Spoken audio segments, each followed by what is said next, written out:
rise for the Lord Speaker.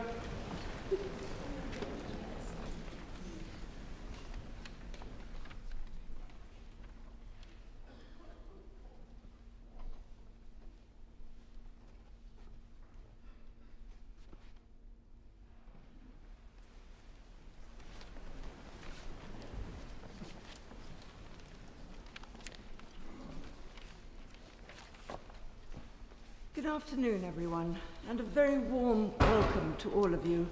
This is a really, truly great occasion. I think it's only the 6th time in the history of this chamber that people who are not members of the House have been asked to come in here and to debate. So it is a big first for us. It's also a big first that we're going to have an intergenerational debate. That is, members of the University of the Third Age and students will debate together. And I really, really look forward to hearing what your views are and indeed what conclusions you will come to. What we're here to do today is to debate what is, I'm sure you all acknowledge, a very, very pressing issue which has social, economic and ethical aspects to it. Namely, how do we care for a vulnerable population which includes the disabled, children in care and an ageing population. And speaking about the latter, an ageing population, as I think again all of you will know, that it is becoming quite a pressing issue because there are the sort of demographic balance of the country is changing. And in fact, so serious is it that the House of Lords has set up a select committee in order to look very carefully at the economic impact of the demographic change in our population, particularly what it's going to cost us in terms of public services. So this is an extremely timely debate, and one again which I look forward to enormously. Some very practical issues, which I'm sure you've all been terribly well briefed, but perhaps I can brief you once again. The Clerk of the Parliament, who sits opposite me here, Mr. David Beamish, will be timing the speeches today, and no doubt you've already decided on what the timing mechanism is. There's going to be a gong or a clap of hands. There's going to be something. There's been a gavel. Okay. We open then with 6 main speeches from the 3 different views on who should be caring for the vulnerable. That is the state, the family, or the third sector. And then we will have a floor debate. And I'll be calling on some people by name who can raise and others who can raise their hands if they want to speak, and I will call you. So if you do want to speak, when we get to the debating part, as it were, after the main speeches, do please put up your hand, and I will try and choose people from all the various groupings here in the chamber today. We'll then have the closing or summary speeches, followed by your chance to vote on who you think should be responsible for supporting the vulnerable in our society. Okay, so we've got our marching orders. We'll now start with the big care debate, a historic event.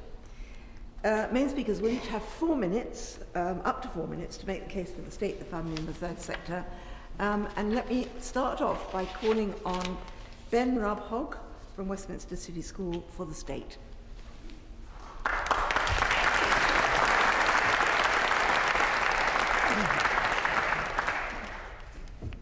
My Lord Speaker, fellow students and members of the U3A. In my first point, I will outline what is perhaps the most obvious point that will be made here today, and that is the fact that the state is financially the most capable of the 3 actors for caring for the vulnerable. This is due to the fact that the state has a constant and sizable annual income from taxes, and the care that the state provides is universal and it is available for everyone. Prime examples of this would be the NHS and the British education system. Free healthcare and education for every citizen, regardless of income or social background. In 2010, the state spent over 33 billion on education and over 118 billion on public healthcare. These are both extremely necessary figures, and figures that the third sector and the family would never be able to match. So clearly, free healthcare and education is something that the third sector and the family could never provide and could never be trusted to provide, for they are simply too important to be left to anyone else. If we were to leave this to the other sectors, they would be extremely vulnerable to situations like legal cases, If a particularly damaging legal case were to cripple a particular organisation providing care, then thousands of people subscribed to them for their support would be left without the care that they so desperately need. And would a third sector care organisation be able to accommodate everyone's needs? What about special needs students? According to the latest government figures, nearly 243,000 students in Britain require learning support within their schools. Would anyone other than the state be capable of providing that? While it is true that there are many important and influential charities across the country, they are often regional and focus on only a small area of expertise, which my colleague Kelsey will outline in her speech. They are not necessarily capable of supporting our diverse and ever-growing population. There are unfortunately certain cases in which the family would not be able to provide all of the support needed. While they know best what a loved one needs emotionally, this does not necessarily mean that they can help medically. And for people that cannot afford the care that the private care that the third sector provides, this is where the state steps in and supports in any way that is necessary. All of this shows that due to the fact that the state has a much larger and more constant amount of money, the care and support that they provide is of a higher quality and higher stability for the greatest amount of people. My second point focuses on the fact that not only does the state support the majority of the vulnerable, it also supports the other two actors here today. For example, the family often needs support in the form of family allowance, in child support and child benefits. In many cases, it would be difficult, if not impossible, for families to continue functioning without this help. The state also supports third sector companies like charities by providing them with tax breaks and financial support so that they can continue to help and to improve the quality of their help. Now, I don't know of a single completely harmonious and functional family, certainly not mine, but what if the whole family breaks down? In the unfortunate case that this does happen, it is up to the state to step in and provide temporary care for the children and find them a new home to keep them out of poverty and keep them on the right track. Therefore, the state doesn't just support the vulnerable, it also supports the other two actors here today, allowing them to continue providing support for the vulnerable and prevent them from becoming vulnerable themselves, thus providing even more care for others. It's for these reasons that I am proud to represent the state. Thank you very much.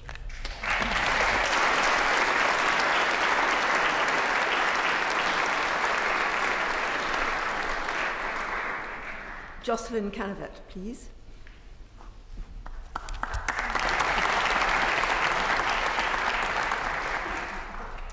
Lord Speaker, fellow students and members of the University of the Third Age.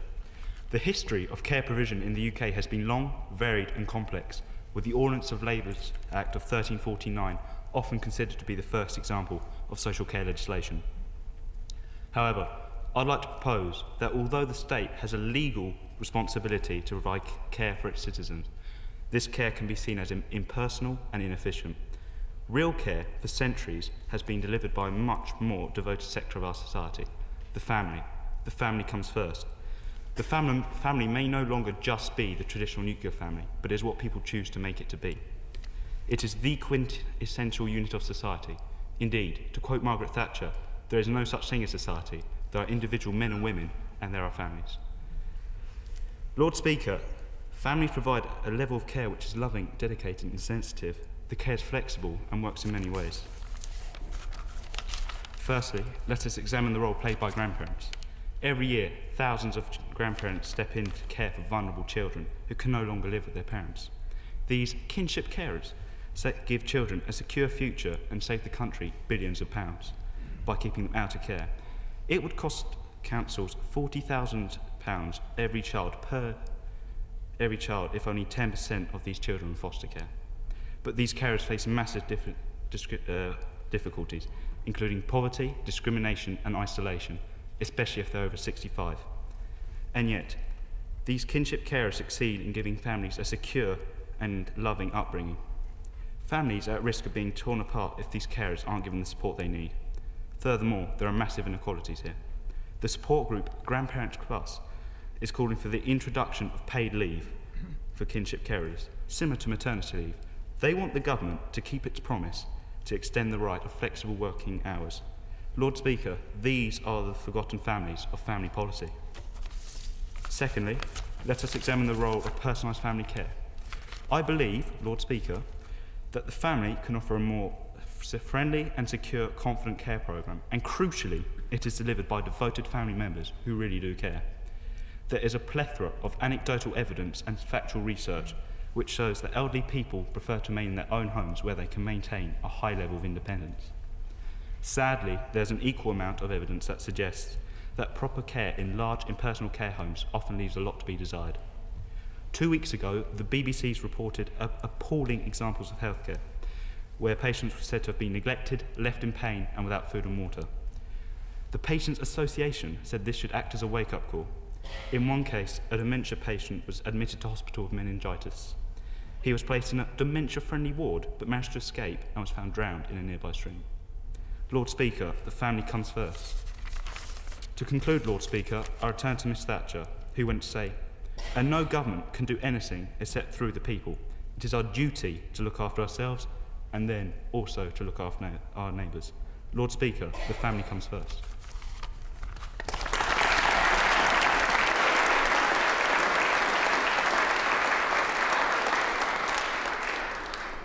Dan Collett for the third sector.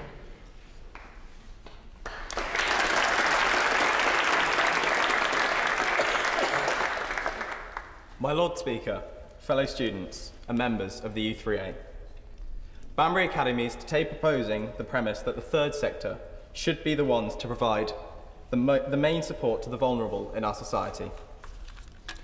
First of all, let me explain what we mean by the third sector. It encompasses religions, charities and voluntary groups, covered by Charity Commission rules and guidelines.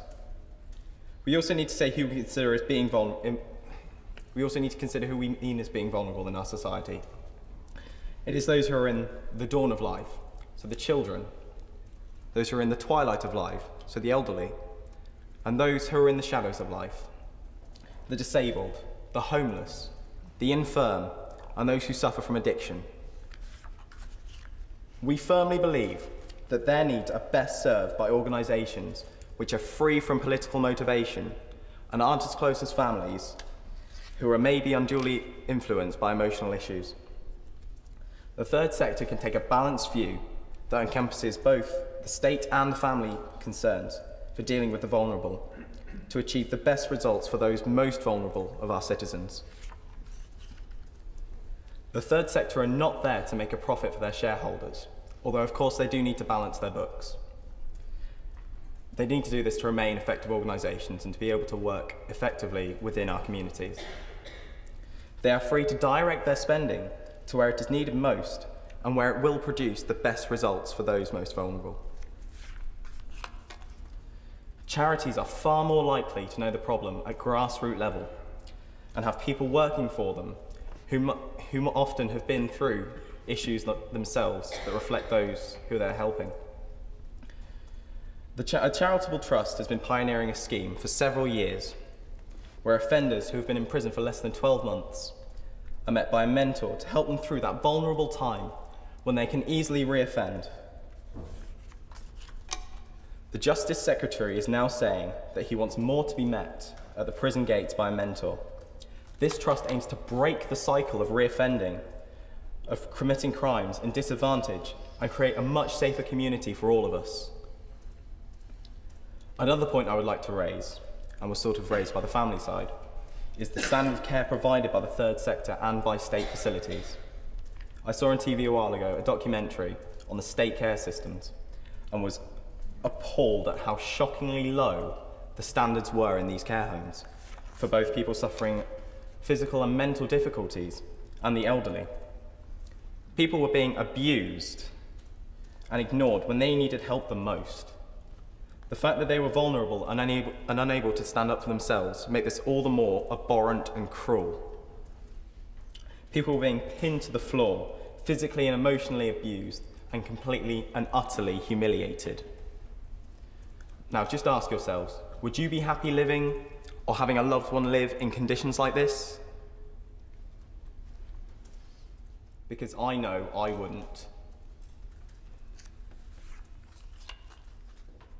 The reason the third sector provides a better standard of care is because workers acknowledge, understand, and help with problems these vulnerable people may have.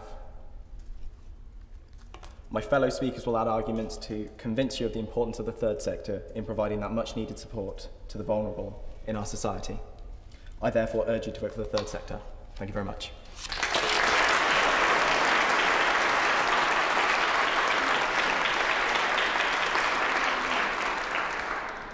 Can we please now have Kelsey Sellers, who will continue the case for the state?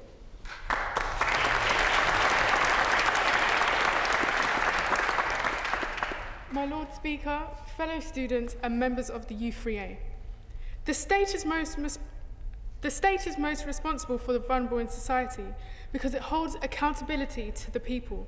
It cannot pick and choose when or who it does and does not wish to support. As Ben mentioned before, often charities or businesses in the third sector do this due to a lack of funding, lack of resources, few volunteers, and a less insight into broader needs. The state, unlike the family unit and the third sector, has a large force monitoring them. It is us, the people. We regulate what the government is doing through the process of elections. This is evident in the history of this country. Attlee's government in 1945 were voted into power due to their proposals of the National Health Service. This shows us that as a society, we can trust the government to care for those in need. Otherwise, they will face an unwilling electorate and removal from office. It is just not accountability which makes the government most suitable for the care for the most vulnerable in this society. The government is way more efficient. It has the resources and departments that can seek those who need the help mostly. The family and the third sector cannot do this for everyone.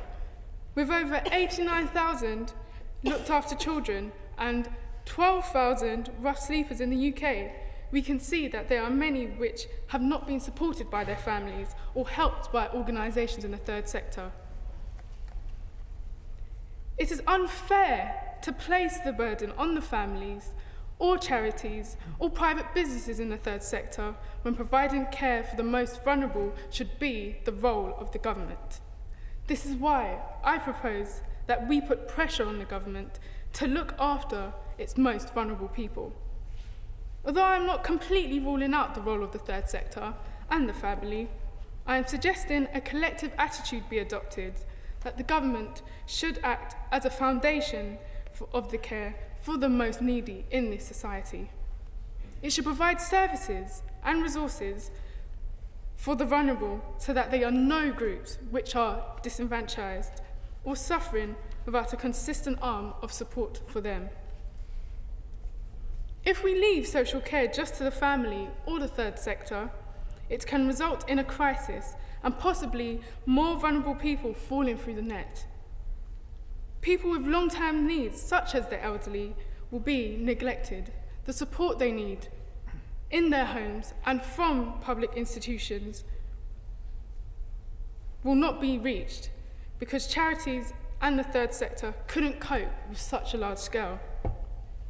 Without the state, the education of young people in poorer areas will not be provided.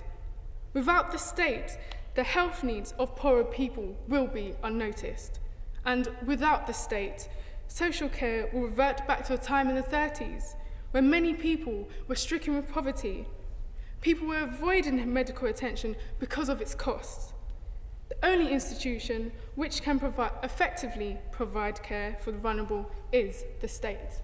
Thank you very much.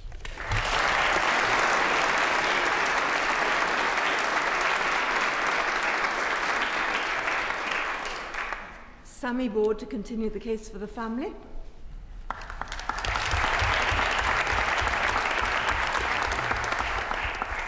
Lord Speaker, fellow students and members of the University of the Third Age, the relationship between the caregiver and receiver is the most important ingredient in the delivery of care for our elderly and vulnerable, and there is no substitute other than to make this caring relationship revolve around the family. We will impose a non-accountable face-to-state authority over a loving family member at our peril. The family should be at the very heart of any debate about the provision of care and support. The Beveridge Report, Founding Our Welfare State, was published 70 years ago last Saturday. Even though it was dismissed by the Chancellor of the Exchequer at the time, Sir Kingsley Wood, as, quote, an impractical financial commitment, please take special note of that, it came into being in 1945, and it contained a particularly important guiding principle. I quote, "The welfare state should not stifle incentive, opportunity and responsibility that would discourage an individual from providing more than the minimum for himself and his family." And now look where we are.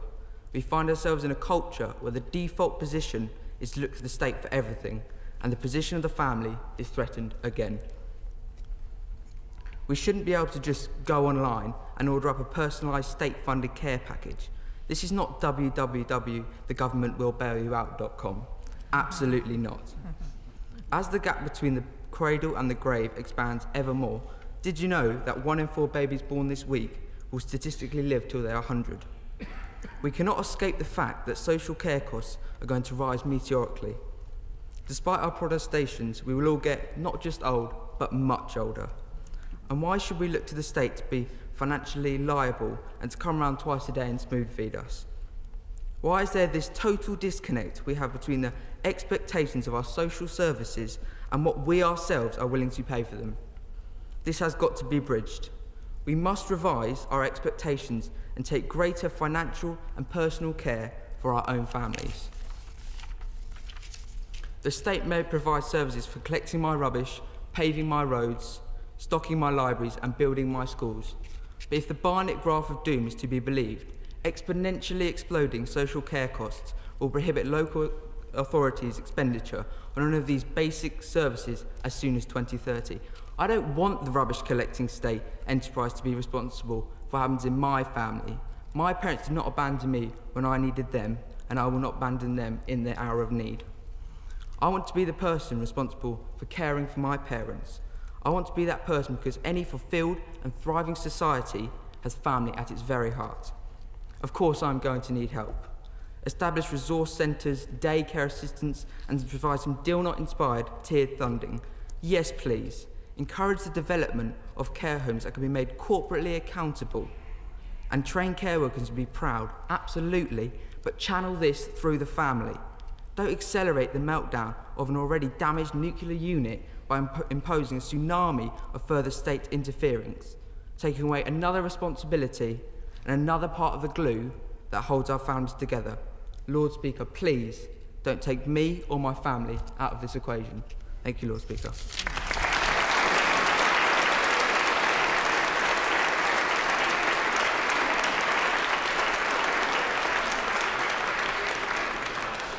Megan Bristow for the third sector again, please.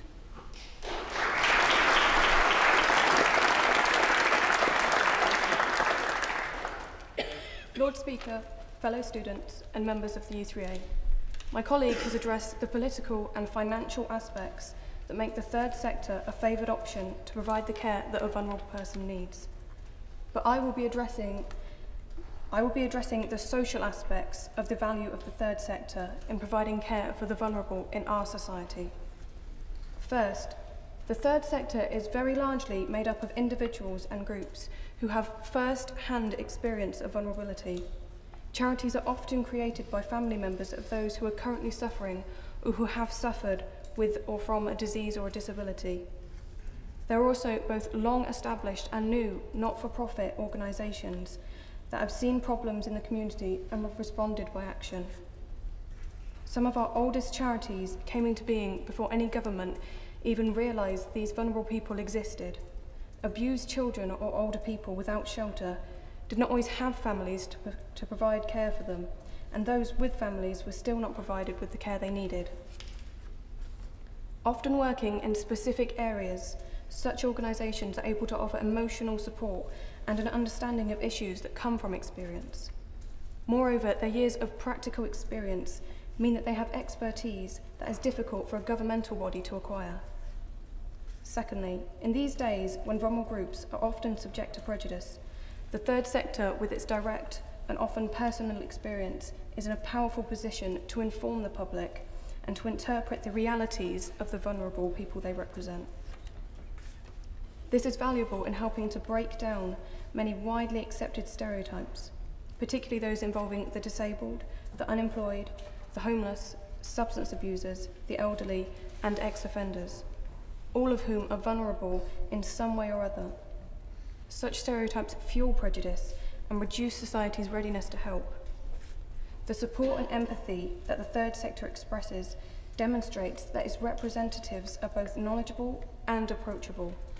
Someone needing their help is much more likely to receive more objective guidance than that available from the family, and such a person would feel more free to talk about fears which he or she may have that might upset their family. In addition, when any face-to-face contact is with a volunteer, the vulnerable person or family member is greeted with enthusiasm and encouragement, and people employed by charities are also much more likely to share the same beliefs and therefore be more committed to the work than someone who's in it just for the money. These are just some of the social aspects of the third sector in providing care for the vulnerable in our society, and because of them, I urge you to vote for the third sector. Thank you.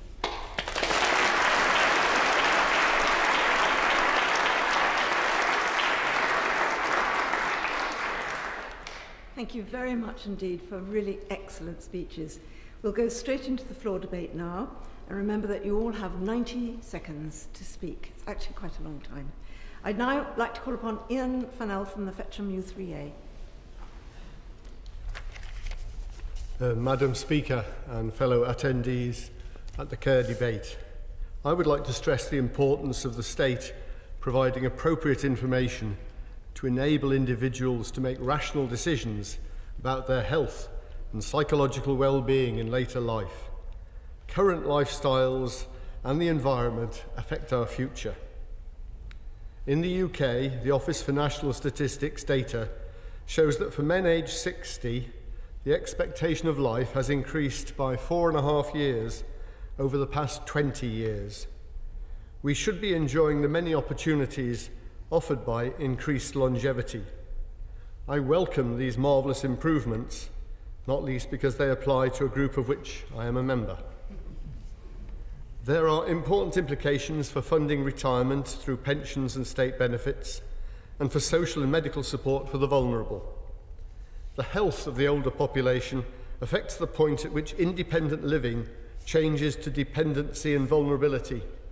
We would all wish that healthy life expectancy or disability-free life expectancy rose more rapidly than life expectancy itself. However, this may not be the case. The House of Lords Science and Technology Committee, in its reports on the scientific aspects of ageing, published in 2005 and 6, expressed disappointment at the lack of progress in determining the true situation in the UK concerning health improvements in later life. By contrast, in the USA, disability levels in later life are established to be falling. My wish is that new research will clarify this situation so that we can make individual choices to improve our future prospects.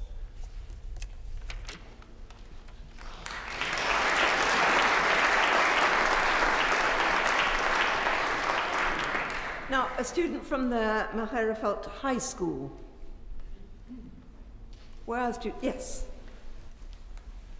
I would like to bring the recently reported case of Tracy Sloan to your attention, the mother of a cerebral palsy sufferer who put off her own cancer treatment for 2 years, after which she went straight back to caring for her sick son. Where is the help for people like this? And where is the support? I ask you, Lord Speaker, which is more necessary? A third runway and 2 disastrous wars, or the adequate care for people we love? As a society, we can choose to reallocate taxation in order to ensure that everybody in every area of the UK has excellent care. This should be our first priority, and we here at Macclesfield High School are strongly of the belief that this is the state's responsibility. Thank you.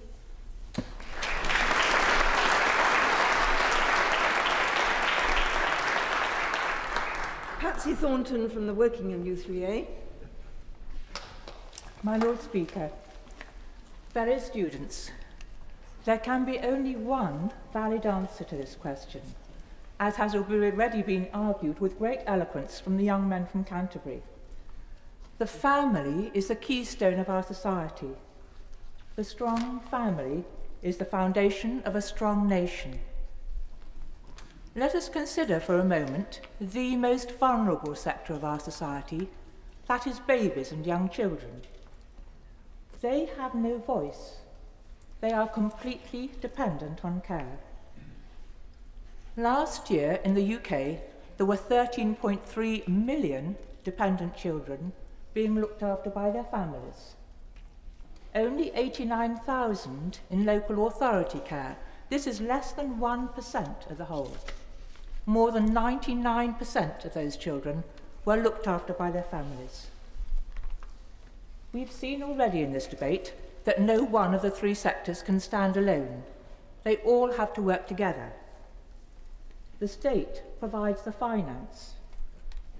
Charities like Home Start provide vital support for young mums struggling to cope with their families alone. But at the end of the day, it is the family who carries the burden of care for the vulnerable. The family is the vital safety net on which we all depend.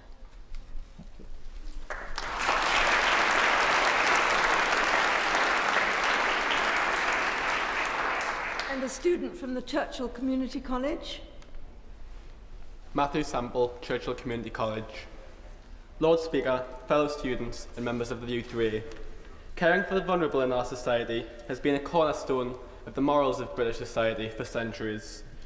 We have a history of revolutionary laws embodied by the sweeping reforms of the Beveridge Report after World War II that prove that Great Britain has considered an obligation of a decent society to care for the vulnerable. And I think that the time has come for the national government to take control of social care. 10.6 million people in Britain are aged over 65, and 3.1 million people are disabled below that age. Such a large job to take care of these people cannot be tackled by the current mesh of government, families and the third sector, which allows so many to fall through the cracks. There are, of course, a number of obvious issues with this. The size of the job, and of course, the very, very large cost of the job. But our own National Health Service proves that we can tackle such a job effectively. To conclude, however, I think that despite personal opinions, compromise on this issue must be made. In the current financial climate, we simply cannot afford, on a national level, to cover the costs attached to such a task. So for now, the best solution is coordination. Coordination between all those who provide social care, so we can work together as a nation to try and provide the social care that the vulnerable people of our society deserve. Thank you.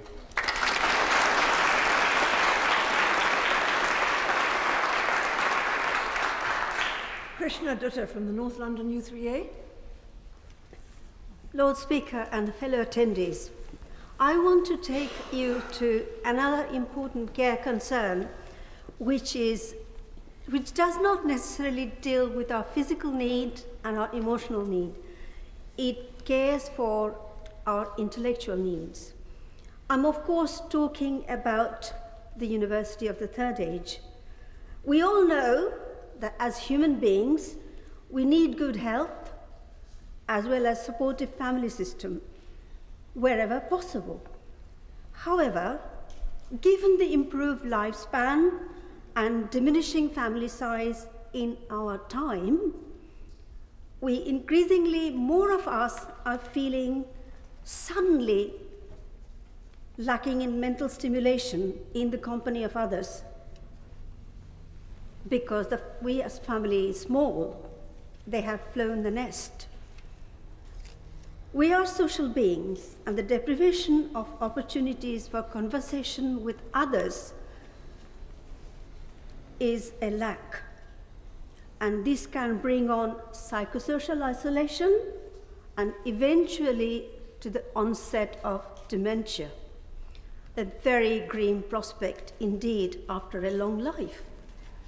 We at the University of the Third Age have long been seriously supporting the provision of this aspect of mental sustenance for our members who are no longer in full-time paid employment. As a non-profit making charitable learning society and a cooperative, our members have been sharing their skills and experiences with others who seek it. We also encourage them to venture towards new areas of knowledge and interest to broaden their mental landscape. We have to come to an end. I'm so sorry. Your time is up. Forgive me.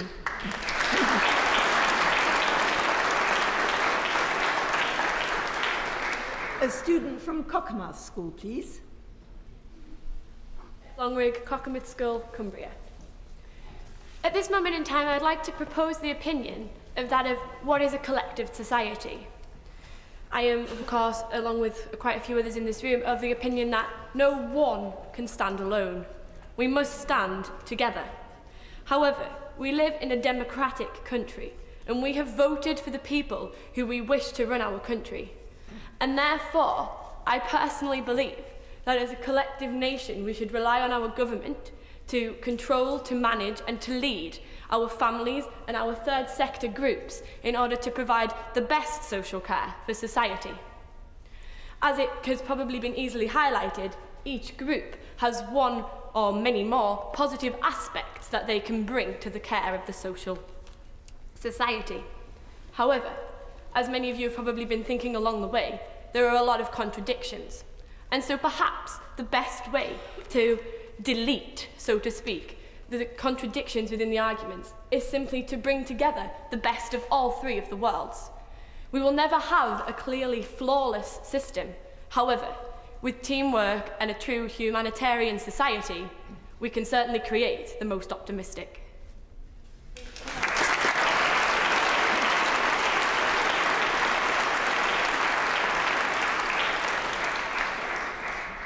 Ella Marks from the Ealing U3A. My Lord Speaker, fellow members of the U3A and students, we have heard very many emotional arguments as to why the family or the voluntary sector should take the greater responsibility for the vulnerable in society. But I would argue that it is only the state that can take the major role in this. It is the state which has the resources necessary. The state has the greatest ability to identify where the most pressing needs are, and they are not shackled by personal biases. The family naturally want what's best for their one member, but we must not forget that there are many who have no family, the homeless, those with grown-up children living abroad, or the elderly widow or widower or single person who never had any children and who have outlived their siblings and friends. Charities naturally want resources for their limited group, be it religious or for those with a particular disability. The state has responsibility for everyone. The state has the resources, and above all, as we've already heard, is accountable to an electorate. Thank you.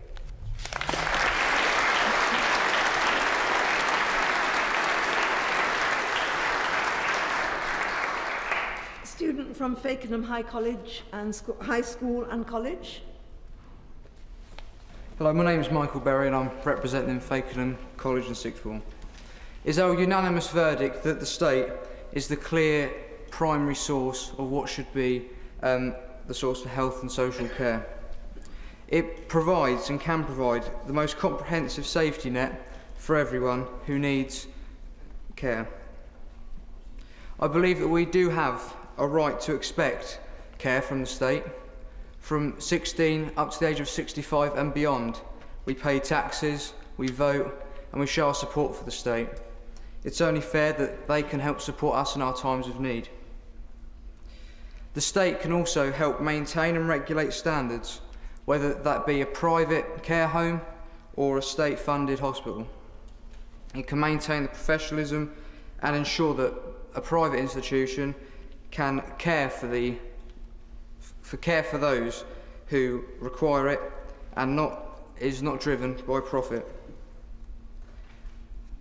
is important. Excuse me, sorry. And also, just from my experience, my nan is also, she has Alzheimer's and has, and what has been mentioned in very passionate arguments about the family, she's cared for by my grandfather.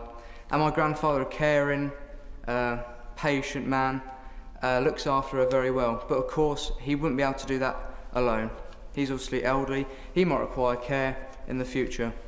I think it's important that we do bring all important aspects from all three sides of this argument together. But it's our unanimous verdict that we support the state for an overall comprehensive system of care. Thank you.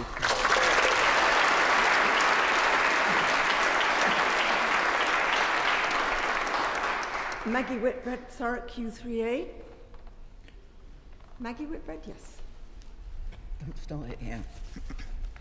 Madam Speaker, students, colleagues of the U3A, with the festive season almost upon us, all children in care will be saying, all I want for Christmas is a mum and dad.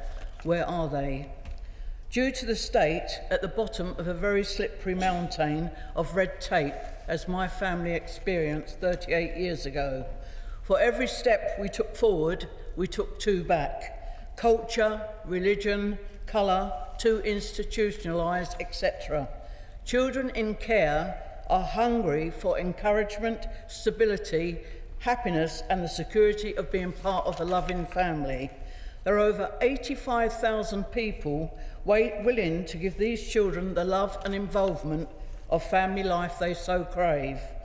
We accept checks must be thorough and potential parents need to be investigated fully to screen out the unsuitable minority. But for every 9 people who apply to foster, adopt, only 1 person is successful. With children being taken into care at a rate of 1 every 22 minutes, this tragic bureaucracy is a total betrayal to family life. When my daughter received her MBE from the Queen last year, the day after she won the BBC Sports Personality Award, the Queen said what an absolute inspiration she was to children in care. And she replied, all we need is love, love. Love of a family is all we need.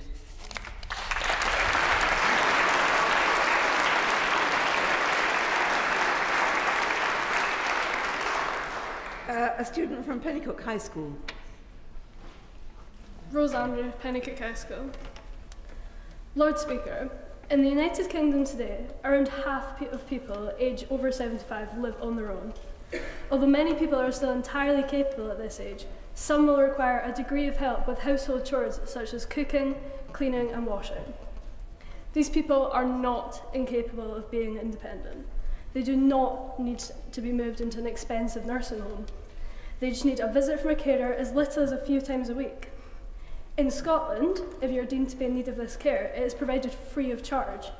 However, in England, a person must contribute to the costs, or depending on their situation, even pay for them entirely. Surely it makes financial sense to provide care at home for free, so that our elderly population can be more independent for as long as possible, and therefore less dependent on the state. If and when people do need to move into a care home, they ought to have the support of the government.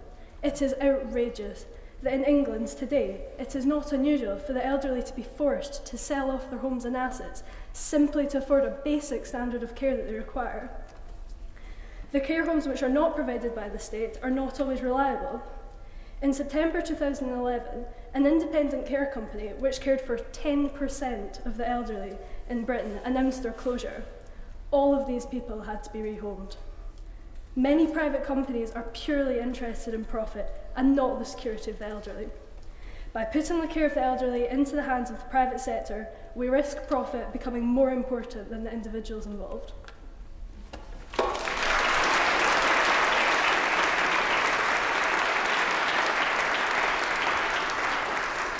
Doreen Rain, Banbury U3A. Lord Speaker, I'd like to expand one aspect of the values of the third sector already mentioned by my young colleagues. Due to their closer relationship with their clients and hence availability of first-hand experience of issues involved, third sector organisations are well placed both to educate and, my main point here, and to promulgate preventive action in areas of vulnerability such as health, childhood, ageing and behaviour. Moreover, preventive action in one area can even have effects on the very vulnerable in other areas.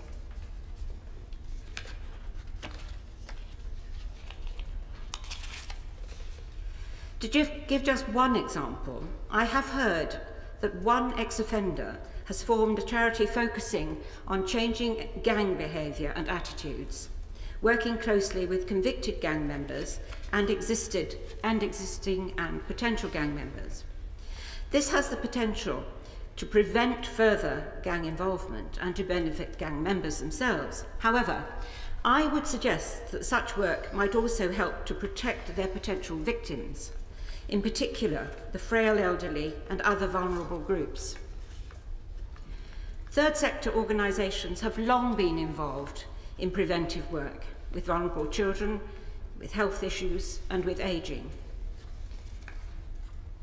There is thus considerable preventive action already undertaken in the third sector at many levels, ideally providing valuable links between other levels and other areas of service.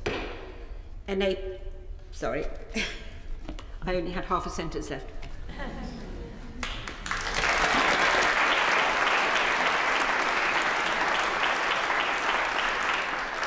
A student from Colne Park High School.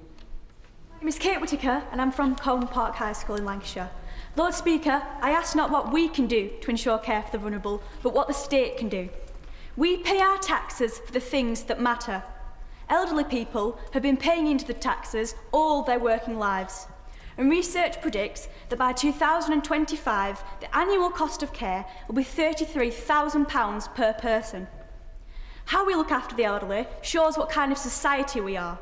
Are we a society that puts pressure on families for money they haven't got? Or are we a society with a state that can help? Running the household from 23,000 to 100,000 is a wise move, and raising the threshold is a wise move also. Maybe the government is spending more than necessary on events such as the Olympics. We're spending millions on military tanks to murder. Could this be spent on care for the elderly instead? After all, what goes around comes around, and one day we'll all be in the same boat. The state should do three things: help, help, and help. Thank you.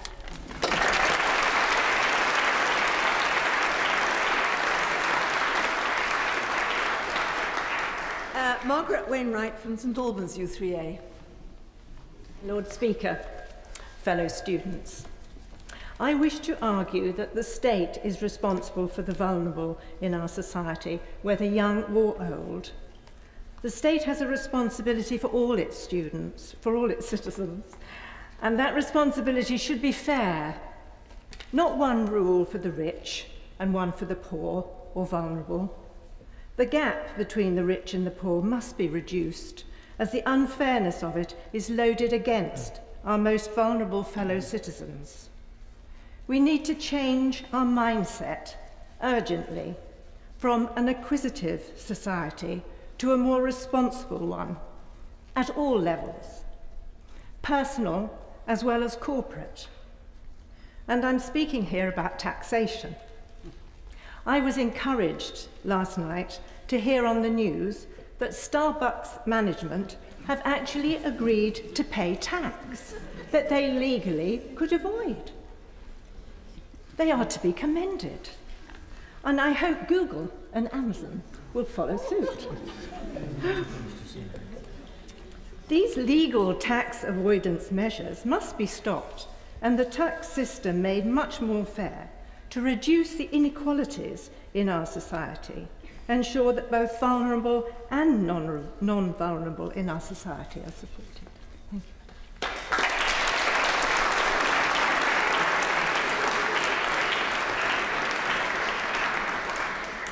A student from Pembroke School. Tess Saunders, Pembroke School. Social care and the well-being of those in society is one of the greatest responsibilities in any modern democracy. All too often we are faced with problems regarding social care and the health industry, ranging from concerns over abuse in our care homes to protests over hospital department closures, as we witnessed this morning outside Downing Street. These problems require urgent solutions. Some we may begin addressing today. But who are the vulnerable? In Pembrokeshire, the lowest populated county in Wales, 5,000 children live in poverty. They will most likely grow up in poverty and receive little support in their later years. How can we break the cycle, and who is best to make the change? Thank you.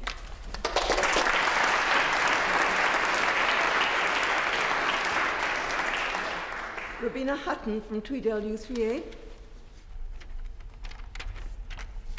My Lord Speaker, students and U3As, the state is not a mechanical escalator, a sugar daddy, or an escape hatch. Individuals should take more responsibility than they got used to back in the 20th century. Those that become weak in old age may have done heroic things, climbing Ben Nevis or cycling from Caithness to Cornwall. Becoming what they call vulnerable can happen to any of us.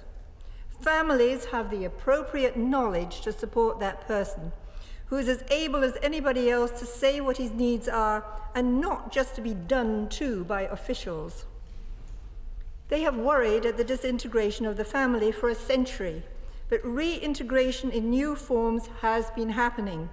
Changing work patterns and longer lifespans have strengthened intergenerational links.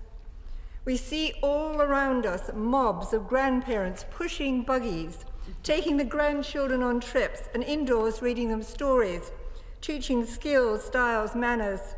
And children teach these oldies smartphone and computer skills. Young adults remember more than ever before these times spent together forming bonds between generations. Of course, young people have always helped the vulnerable, always have done. But with a new scheme where people bank their hours in a time bank as a form of credit to use in their own prospective old age, we are moving towards taking responsibility for ourselves in our old age.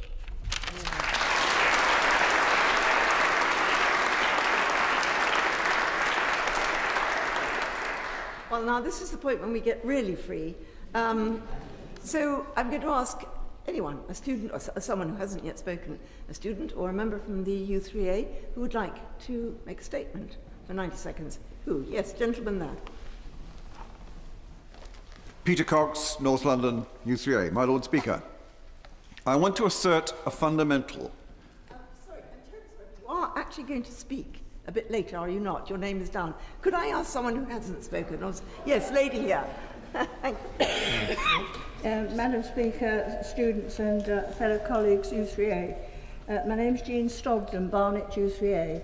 And I'm speaking from three perspectives. One, personal, that I've done a lot of caring in my life, certainly 5 years for my husband as a carer, and grandparent duties as well.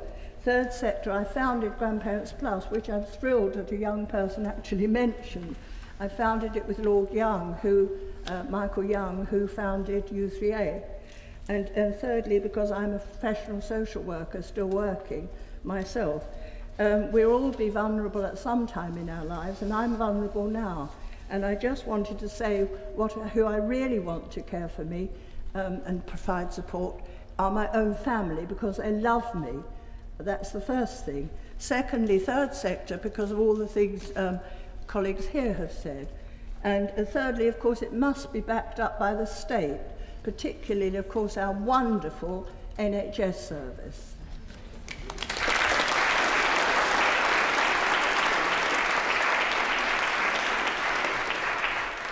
In a minute, okay. Mary Randall from Croydon U3A. Lord Speaker, fellow students and members of the U3A. I'm a member of a voluntary organisation which can see that wherever possible we get the best results when we are doing things for ourselves. People seem to be happiest when they are working together on a project however small. This philosophy can be applied to all the groups we are thinking about: vulnerable children, the disabled, the very old. The voluntary sector, while it cannot provide everything, has a huge role to play in making life bearable, easier, and hopefully enjoyable. The state, and sadly increasingly too often nowadays, the family, doesn't have the time to spend with the most vulnerable members of our society. People who need care don't want to be a statistic or to be seen as a job. They mostly need someone to listen to them, to spend time with them, to share their activities with them, and not to be in a hurry. The voluntary sector's most valuable asset is time, given freely. Thank you.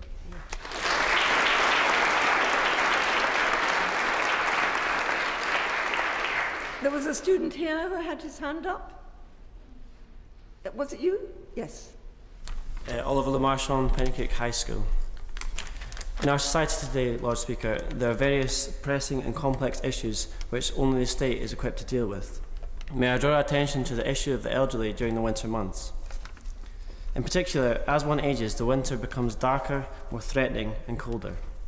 It is in the brute face of this certainty and fear in which gas and electricity prices are rising exponentially. Many of the elderly go cold or hungry as a result of this.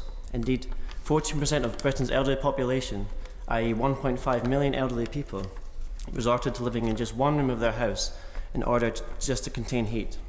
Whilst in 2009, official statistics revealed that 9 elderly people died every hour from cold-related illnesses.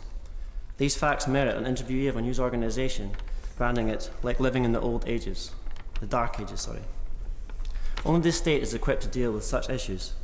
The state has the power to collaborate with such energy and electricity companies and can take steps such as raising and altering the cold weather payments.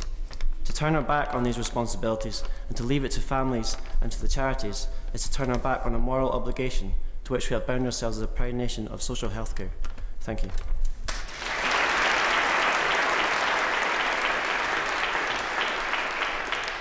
Reginald Adedoaji from Westminster City School. My Lord Speaker, fellow students and members of the U3A, I believe that the state is most responsible and most suitable for the delivery of social care to society's most vulnerable people. As my colleague Ben quite rightly pointed out, the state has far more resources than both the family and the third sector, with the government last year having announced a tax revenue of over £100 billion.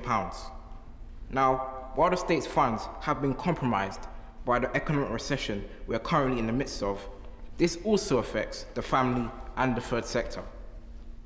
With family breakup now sadly so common that half of all marriages end in divorce, this means broken homes are more and more likely to appear. While the family can provide emotional care and the third sector has many resources at its disposal, it is only the state who can provide free education and free healthcare, the key to equality of opportunity, which will prevent youngsters from becoming vulnerable at a young age. While the third sector and the family are only accountable to individuals, such as family members and local residents, the state is accountable to everyone.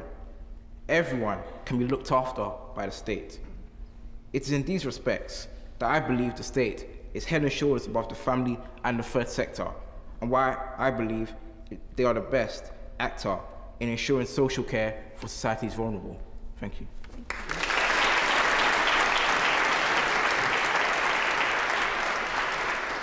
How about a U3A member? Lady there, yes. Anne Zebedee, Wokingham U3A.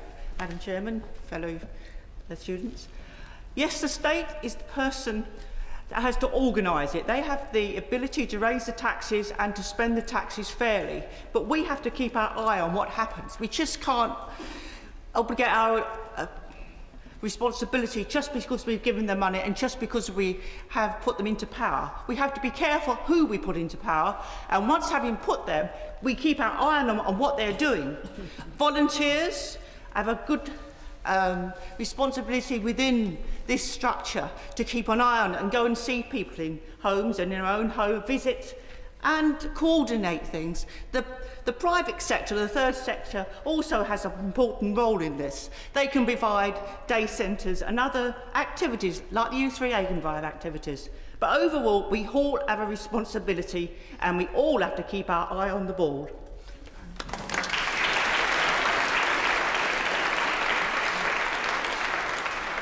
Stefan Brown from St Anselm's. Lord Speaker, fellow students and members of the University of Third Age, we believe that the family is the most important element of care, mainly because the family has no ulterior motive. Quite simply, the family is best for care, as they do it for no gain. Essentially, the family is altruistic. It is often the case that grandparents will care for grandchildren when the parents are away. There are several important side effects to this situation. The elderly feel that they are useful, and they continue to have a crucial function and role within the family. The minds of the elderly continue to be stimulated, which is essential for good health. And of course, this means that parents can get out to work. Also, with the family, there is continuity, whereas with the state and the third sector, this continuity can disappear. With the state, it can disappear through a change in the government. Indeed, previous governments have ideologically encouraged families to take care of their members. Research has shown that families offer support in a complex interaction of rights, duties, and obligations. Further research suggests that altruistic ideals and qualities of empathy decrease among professional care workers. They face increasingly heavy workloads and have to deal with strenuous demands. These factors increase the likelihood of emotional suppression, detachment from patients, burnout, and other negative consequences. The family support network ensures that altruistic ideals and empathy remain secure.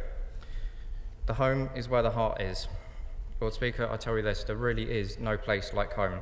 The family comes first.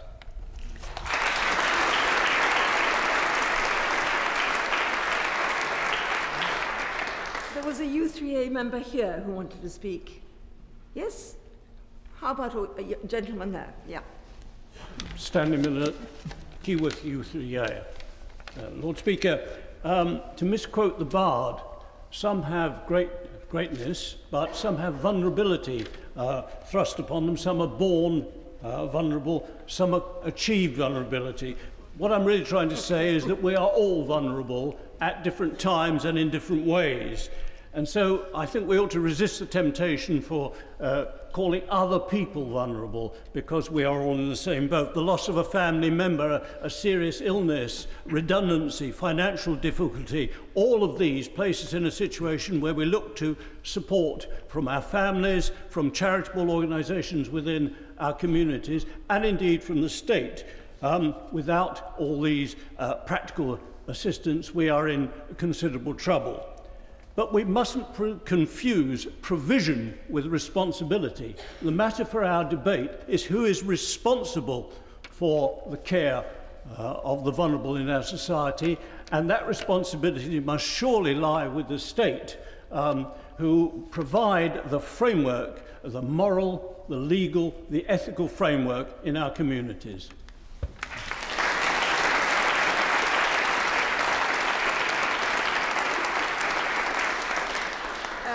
Isabel Minot-Corp from Banbury Academy.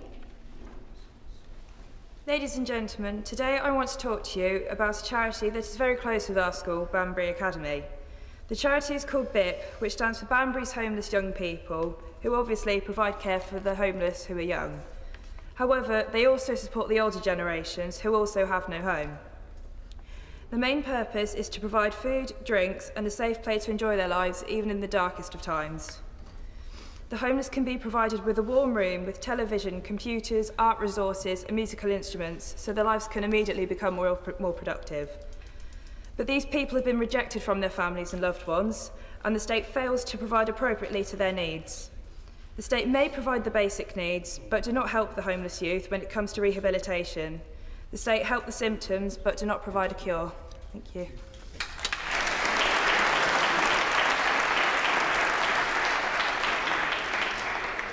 A student from this block here. Yes. Anthony Davis, I'm from St Anselm's School. From personal experience, family are the only key to any form of care. I believe that you can walk 10, 20,000 miles and have no one behind you. But knowing that you have a blood bond with your family, it creates that much stronger need for any form of care in the entire world. Personally, as Jocelyn mentioned, and so did Stefan, home is at the heart. Wherever you lay your hat, you can create a family around it. The state will not be there specifically if you're that far away. Family will always be behind you. Thank you.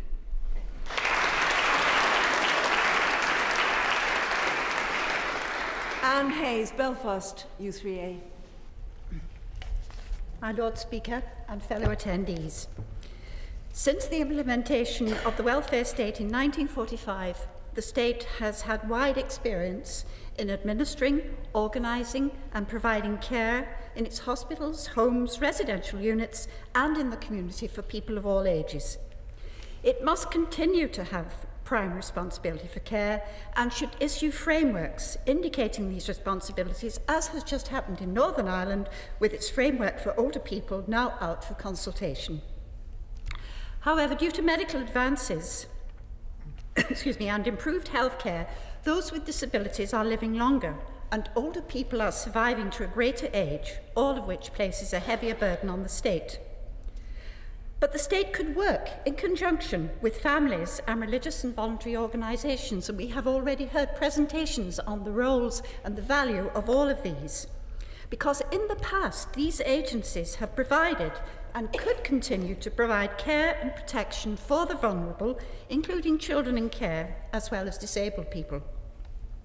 Families, as already we have heard, are so vitally important, providing their love and support, but they in turn must be fully supported within the home environment with home adaptations, training and support for carers, and provision of regular respite care. Partnerships underpinned by contractual arrangements could be created with religious and voluntary organisations. These already have homes and units funded by donations, administered and staffed by specialised professionals, committed volunteers. Values must be kept, but the state must continue to take prime responsibility in partnership with families and religious and voluntary organisations. Thank you.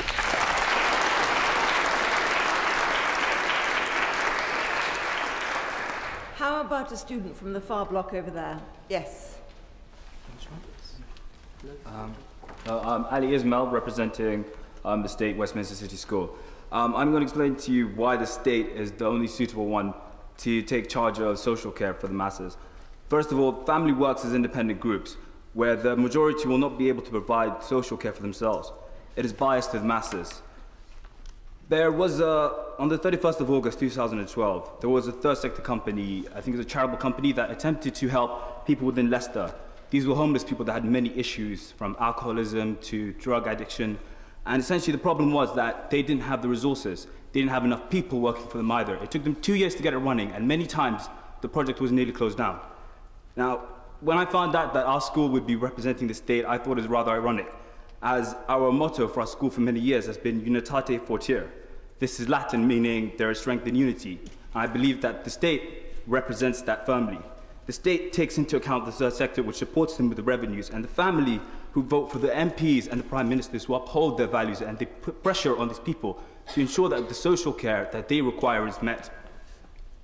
And so, this ensures that the state can act as, This ensures that the state can act as the body that can ensure all the needs of the social care are met by working together with these separate groups. Thank you.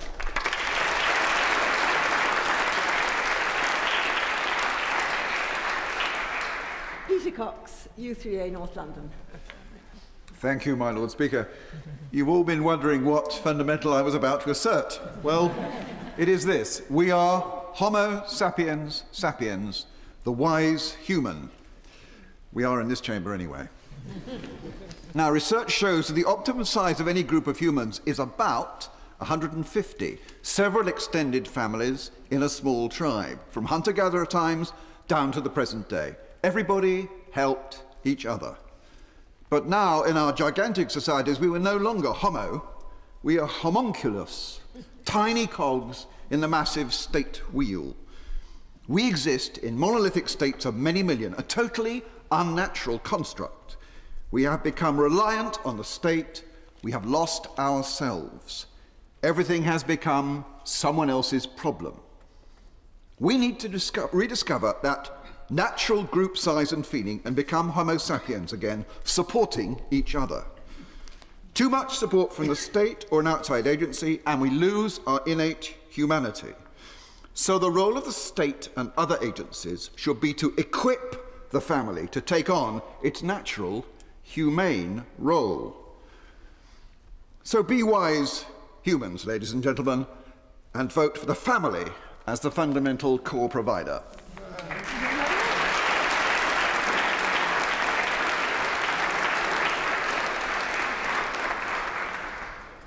I'm going to take a student from the far block there, yes. Sam Gugi, Colne Park High School. Lord Speaker, I believe that the state should be responsible for the care of vulnerable citizens. The reason for this is the state insists that all citizens of the United Kingdom pay taxes each and every year. Somebody earning £25,000 would find out that £1,900 of their money would go on funding welfare. This is then used to pay for treatment and care within the National Health Service. The NHS was formed on July 5th, 1948, this making the NHS 64 years old. This meaning that the elderly were the forefront of the NHS, and our elderly have paid their dues and are entitled to all of the benefits and care provided by the NHS for free. Furthermore, in 1942, there was a unique cross-party consensus agreeing to the finding of the Beveridge Report. If we could agree such measures at a time of war, with bombs dropping on all of our towns and cities, how can we now say we cannot afford this? A large proportion of taxpayers have rarely, if ever, used the NHS for treatment or care.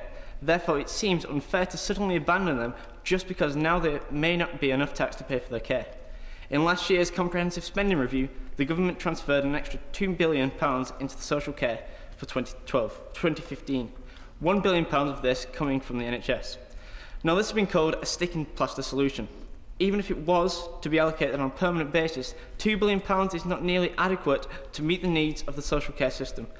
To conclude, I believe the state should be responsible for caring for the vulnerable, and I should delegate more of the budget to social care and the NHS. Thank you.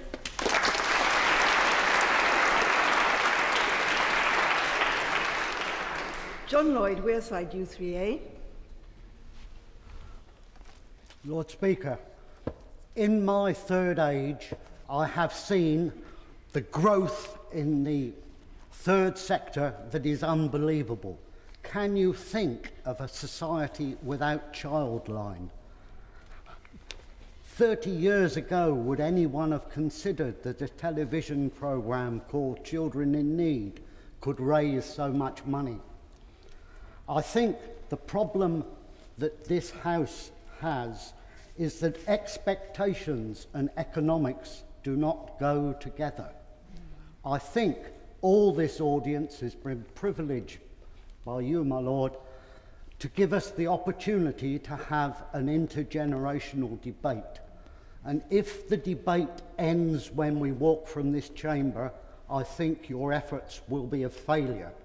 I hope that all of the students who are here will talk to students in other schools about this debate, and every member of U3A goes back and talks to their U3As of the potential of being involved in the big care debate. We all have responsibility. The state may have to take the lead, but the third sector in the long term is the only growth industry. Families are smaller. The state want to step back from their responsibilities. We have to take it up. Thank you.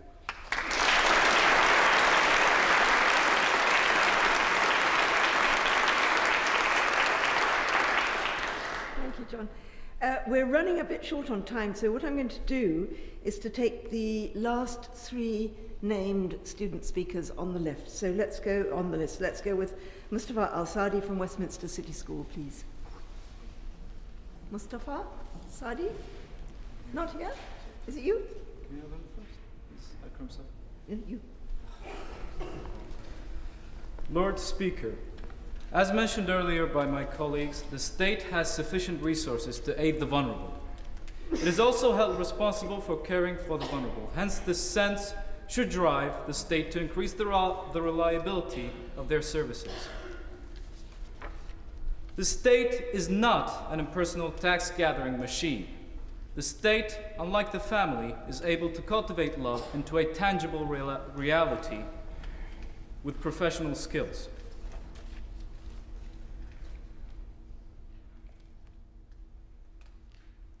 Do not forget that the state offers support for the third sector and the family because the state acknowledges the valuable impact on society due to their broad on society. However, the state must take responsibility due to their broad insight and careful management. And as my colleague Ali said, the state represents unity.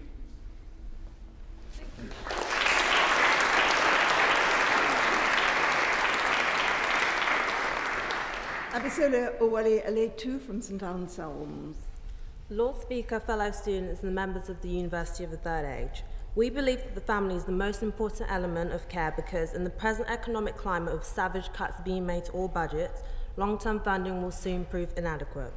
Despite rising demand for assistance linked to the ageing population, most of the 152 local authorities in England have reduced the most amount of money they spend on elderly care. The charity Age UK has warned that the cuts were forcing growing numbers of needy elderly people to live frightened, isolated lives, as the services they usually relied on gradually eroded. If the state cannot protect our grandparents, then who can? Furthermore, as care becomes increasingly expensive, the families who do care for the elderly are financially worse off. The new Grandparents Plus research shows that almost half the carers who were previously working gave up their job to look after a vulnerable grandchild. 41% are now dependent on welfare benefits. 3 out of 4 family and friend carers experience financial hardship. 8 out of 10 people agree that the family and friend carers should receive financial support. Family carers must be properly supported. They deserve recognition for the vital role they play, respect for service providers including access to information and advice, and should be rewarded by improved access to benefits and a new national allowance if they care for a child for more than 28 days. This is why we believe that the family comes first.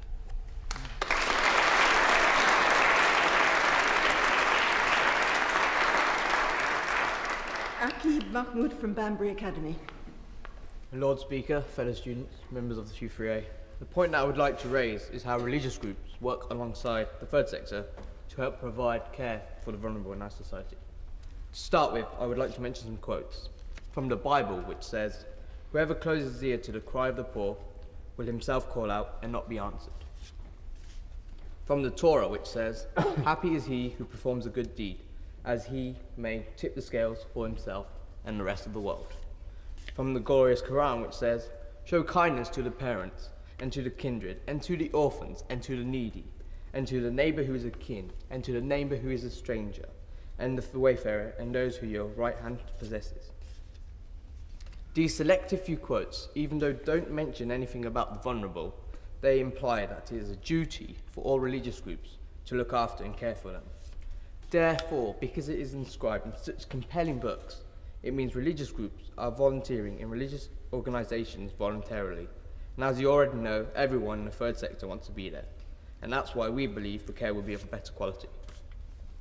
Lastly, I would like to mention that there are only certain problems and situations that only a religious group can help with. For example, if a Muslim woman had a problem with a debt, she would more likely want to seek advice from a fellow Islamic sister who knew about the Holy Scriptures and can guide and give advice through them. Thank you.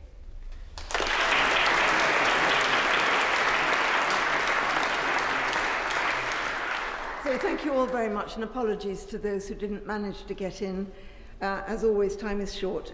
So we're moving excitingly towards a vote, but before doing that, we are now going to have our summary speeches, a maximum of 3 minutes each. And let me call upon Martin McBride from Carterton U3A to sum up on the case for the third sector.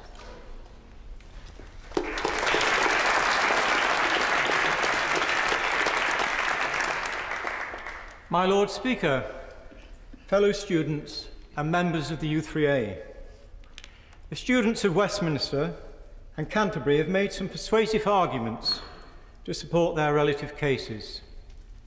But none, I have to say, as strong as those you have heard, my fellow students of Banbury Academy.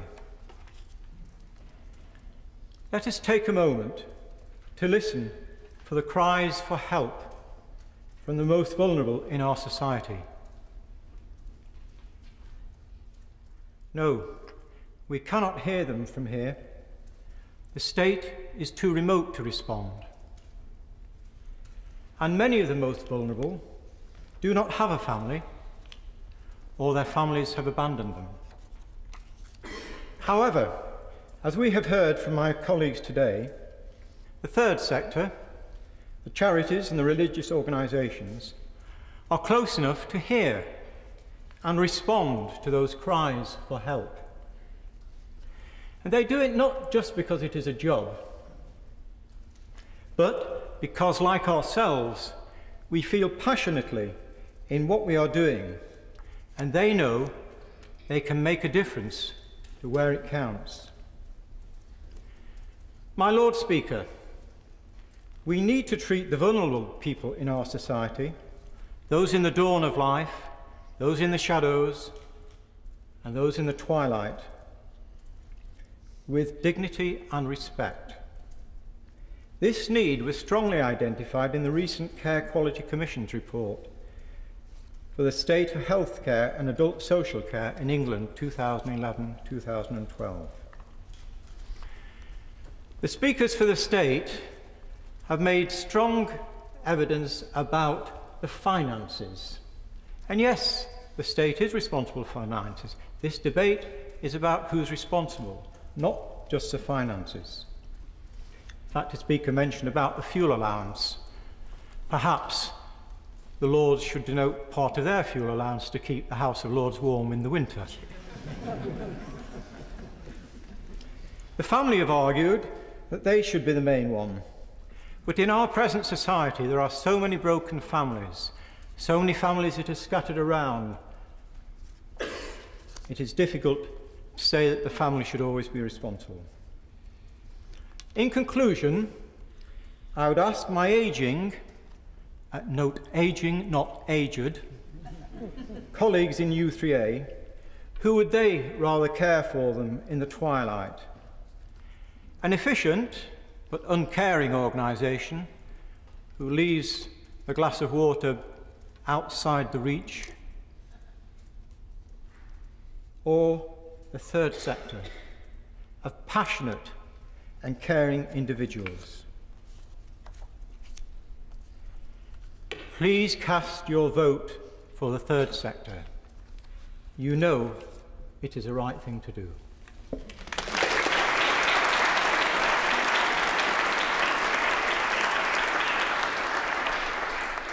Ursula's Iger, Canterbury U3A, to sum up the case for the family.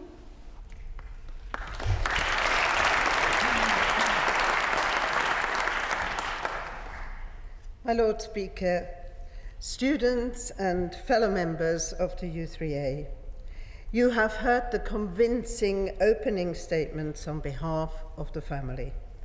You will have also considered the thought-provoking supporting remarks. And you will have listened with interest and possibly empathy to those who have challenged the idea of the family coming first. You may even be asking yourself, what family? To be sure, the family unit of the 21st century is very different to that of previous centuries. It is quite likely to be much more complex. It is likely to consist of more layers or more components. It is also likely to reach across different cultures and to cope with greater geographical distances.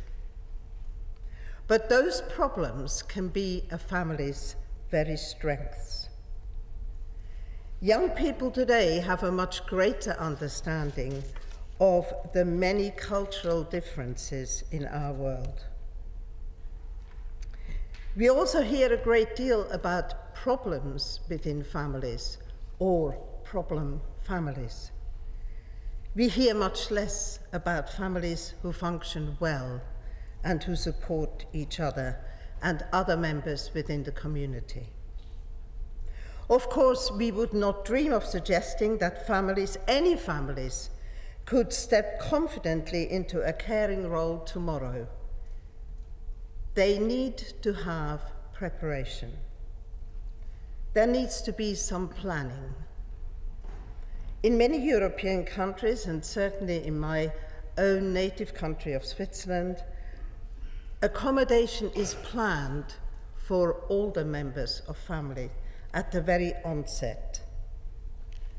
And mum and dad, grandma and granddad move into a smaller place while the younger generation takes over. But the smaller place is very often just next door. Of course, caring for vulnerable in our society needs skills, a variety of skills, expertise and knowledge. And families need these and need to be given the chance to acquire these if they are to care properly. And families should be supported. They should never be left in need of support. And those they care for should never feel that they're a burden or that they have been dumped on their family.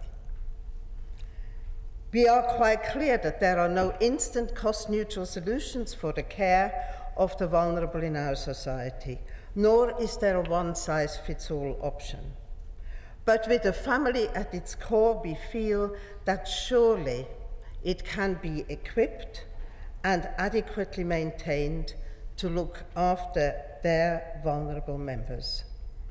Families is what are needed, and we are making a case for the family. In the words of an older brother to his younger sibling, you know it makes sense.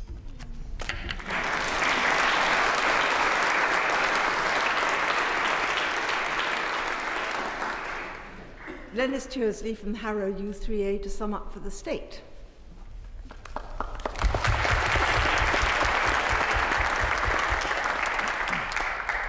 My Lord Speaker, students, fellow members of U3A, as we have heard, the vulnerable of society are a constant in life. Children, the disabled, and the elderly are always with us, and we are obliged, indeed we desire, for them to be provided for in a compassionate, adequate, and fair manner. This week, as we celebrate the 70th anniversary of the Beveridge Report, the origin of our welfare state, we feel that the state is still best able to provide this support for the following reasons. Firstly, for continuity. Whichever party is in government, the responsibility to provide for the vulnerable remains, and in a democracy, as Kelsey has remarked, the people will insist and ensure that pressure is brought upon the government to provide for those who are in need of it. Secondly, for security of finance. As Ben has stated, only the government has assured income from taxes with which to provide supporting services, such as the NHS, benefits and pensions. And even in times of austerity, such as now, the government must still see these services maintained in spite of financial cuts. Thirdly, for equality. Only the state is able to provide countrywide, fairly according to need. It is reliable, non-discriminatory and compassionate, not variable, not a postcode lottery, nor selective in its provision. As a civilized society, we should demand and expect our government to attend to the needs of those unable to help themselves. It is in the state's interest to assist disadvantaged children and the disabled to become helpful and contributing members of society. We allow that for particular sectors of society, other providers have a very useful role. The family home is often best for children, but it was only in 1889 with the Children's Charter that the state was entitled to cross the threshold of families where cases of cruelty were notified. And not until the Children's Act of 1948 that councils were permitted to assume parental responsibility in cases of abuse. The state must legislate before charity can help. Charities do wonderfully focused work for specific disabilities. For example, the Macmillan Nurses, the Multiple Sclerosis Society. Nevertheless, there needs to be an overarching national responsible organisation to prevent the needy from falling through the net. And this role, we believe, can only be achieved by the state. Thank you.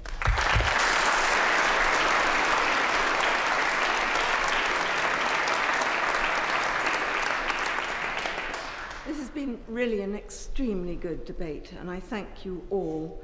Not only have you expressed yourselves extremely eloquently, all of you on all sides, but you've also kept to the rules. You didn't chatter amongst yourselves, no one heckled, and as far as I can tell, no one went to sleep. So, I mean, well done you. Now, we move to a vote. There will be, obviously, 3 votes, and you can only vote once. And you raise your hands to do so. So I'm going to read out, you know, the option that you've got, and then the doorkeepers will come and will count the number of people who've raised their hands for any particular option.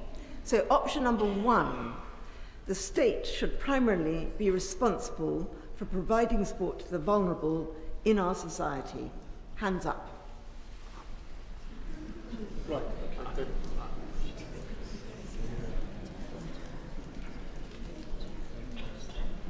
It's happening, isn't it? What? It's happening. It's happening. Yes, It's yes. happening. It doesn't look like it's happening, but it's happening. Oh, it's happening. They're voting from the gallery as well. Okay. How can you tell?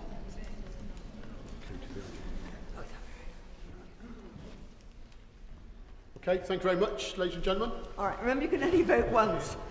Next option, the family should primarily be responsible for providing support to the vulnerable in our society. Hands up.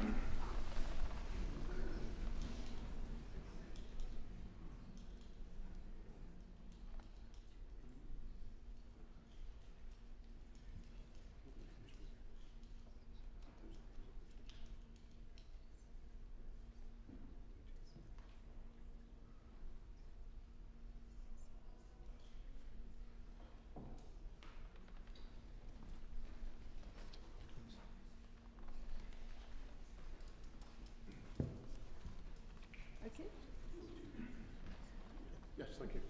The third option, the third sector should primarily be responsible for providing support to the vulnerable in our society.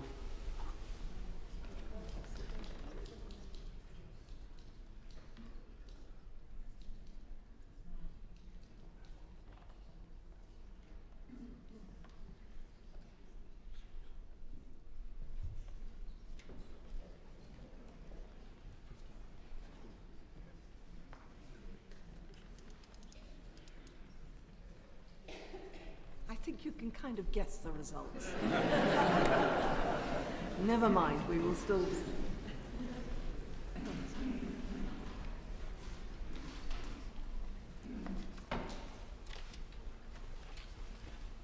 lowest vote is first.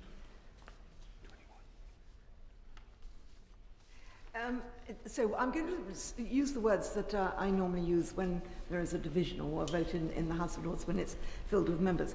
And I say, my lords, there have voted, and then I go on to the contents and discontents. In this case, we haven't got contents and discontents, we've got all contents, but in different proportions.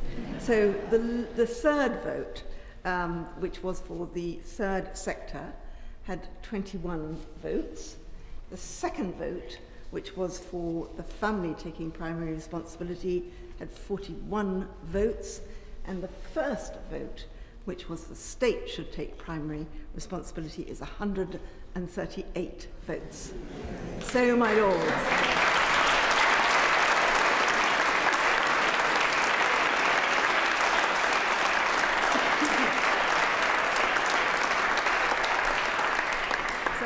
So, my lords, I declare that the state has it. So, the majority of you here feel that the state should be primarily responsible for providing support to the vulnerable in our society, and you've made your views abundantly clear.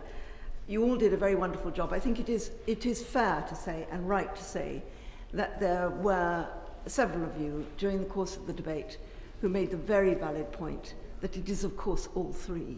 And I think some of you also made the point that the state provides a legislative framework within which both the third sector and the family work. So I don't think that our conclusion is that we are in any way dismissing any of the options we'd had, that they should work together. And I'm particularly struck by what I think John Lloyd said, was that the debate should not end here in this House, but should continue, particularly the intergenerational debate, which I think has been, I mean, it is a first in this House, and it's been really wonderful to participate in it. So I thank all of you. I do have quite a lot of thank yous, if you'll bear with me, after this exciting afternoon. This event wouldn't have happened without a great deal of work by very, very many people, many of whom have been listening to your debate. Much is owed, obviously, to the English-speaking Union for actually...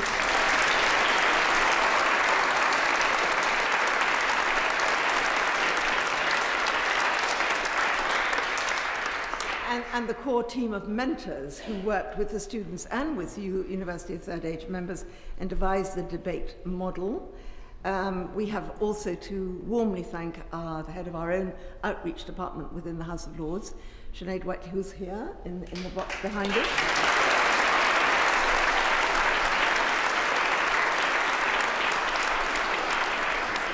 And who I might tell you actually briefs me and writes my briefs for me. So thank you very much indeed.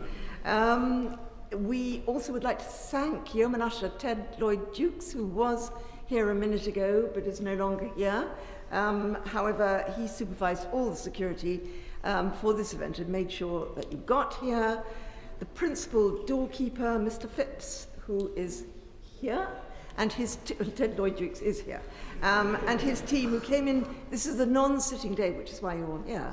Otherwise, you'd be competing for space with the Archbishop and, you know. So you've had a flavour of what it's like to sit on the red benches, and I kind of hope that it's going to make you feel quite interested in the work that the House of Lords does and the role it plays in the legislative process, because a lot of people are fairly unaware of it. They think that we just sort of sit on the red benches and don't do much else. It's actually a very hard-working chamber that does a lot of scrutiny and revision of laws the draft bills that come up from the Commons. We owe our gratitude also to other members of the House of Lords staff who worked so hard to make today a success.